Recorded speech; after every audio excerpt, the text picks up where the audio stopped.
Confirmed. The Lakers finally have their center. Walker Kessler traded to Los Angeles. For years. $130 million. Two unprotected first-round picks sent to Utah. The front office paid a massive price to fix one glaring hole. A shoulder injury still hangs over everything. This could define the next era of Lakers basketball. Welcome back to the channel, your home for the latest Lakers news, trade breakdowns, and roster analysis heading into the 2026-27 season. Before we get started, tell us in the comments, was this trade a smart gamble or a massive overpay? Let's get into it. Mini headline: the Lakers didn't just want a center. They needed one, desperately. Context: ever since Los Angeles moved on from Anthony Davis, the front office has been searching for a big man who could anchor the paint next to Luka Doncic. Backup depth at the position was thin, and with LeBron James no longer part of the roster, the Lakers entered this offseason needing to rebuild the front court almost from scratch. Report according to ESPN Shams Charania. The Lakers agreed to acquire center Walker Kessler from the Utah Jazz, with Kessler expected to sign a 4-year contract worth roughly $130 million as part of the deal. Mechanics to get it done: Los Angeles sent Utah 2 unprotected first-round picks in 2031 and 2033 along with first-round pick swaps in 2028 and 2030. In return, the Lakers landed one of the league's premier interior defenders and offensive rebounders. Fit on paper, the fit is close to ideal. Kessler is a legitimate rim protector and a vertical lob threat. Exactly the kind of front-court partner a guard-heavy, pick-and-roll offense built around Doncic and Austin Reeves has been missing. Obstacle: the problem is health. Kessler played in just a handful of games last season after undergoing shoulder surgery, and he heads into 2026-27 having barely comped in nearly a full calendar year. Debate: the price looks steep for future first-round assets for a center coming off a lost season. But if Kessler returns to the form that made him one of the league's most productive rebounders and shot blockers, the Lakers may look back on this as the move that finally solved their biggest weakness. Open-ending: everything now depends on one question. Can Kessler stay healthy long enough to become the anchor Los Angeles is paying him to be?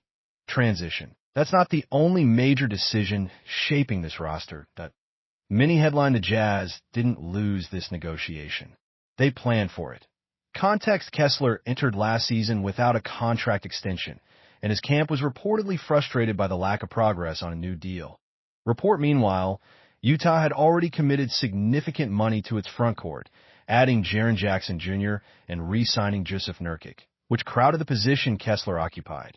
Mechanics: as a restricted free agent, Utah could have matched any offer the Lakers made.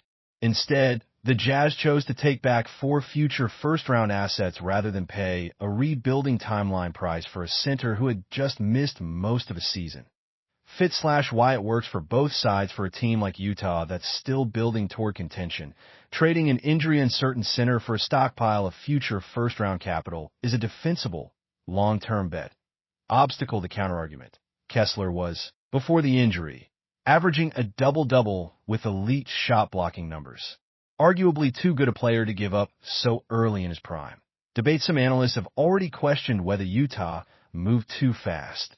Others see it as the Jazz playing the long game, stacking draft capital while Los Angeles absorbs the medical risk.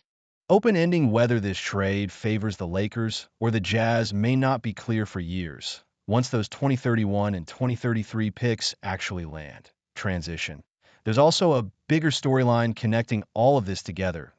Mini headline: this trade only makes sense once you understand what came before it. Context: the Lakers' pursuit of a center didn't start this summer.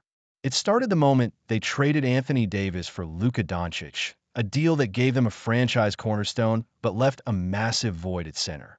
Reports since then: Kessler has been one of the most persistent trade targets connected to Los Angeles, with multiple reported offers and rumored packages going back more than a year. Mechanics: with LeBron James' Lakers tenure now over, the front office used this offseason to fully reshape the roster around Doncic and Reeves, and Kessler was the centerpiece of that rebuild. Fit: picture it: Doncic orchestrating pick and rolls with a 7'2" rim runner and elite offensive rebounder, finishing above the rim. That's the vision the Lakers are paying for. Obstacle to risk is that this era begins with its most important new piece already on the shelf for the majority of a lost season, with no proof yet that he can return to full health. Debate supporters will say the Lakers finally addressed their biggest need with a player who fits the timeline perfectly. Critics will say the front office bet 4 first-round picks on a health question mark instead of a sure thing. Open-ending the bigger question for 2026 to 27 isn't whether Kessler fits. It's whether the version of him that shows up as the one from before the injury, or something less.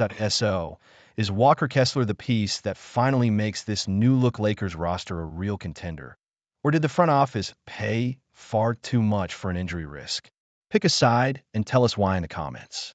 Subscribe and turn on notifications for more Lakers breakdowns and roster analysis. See you in the next video.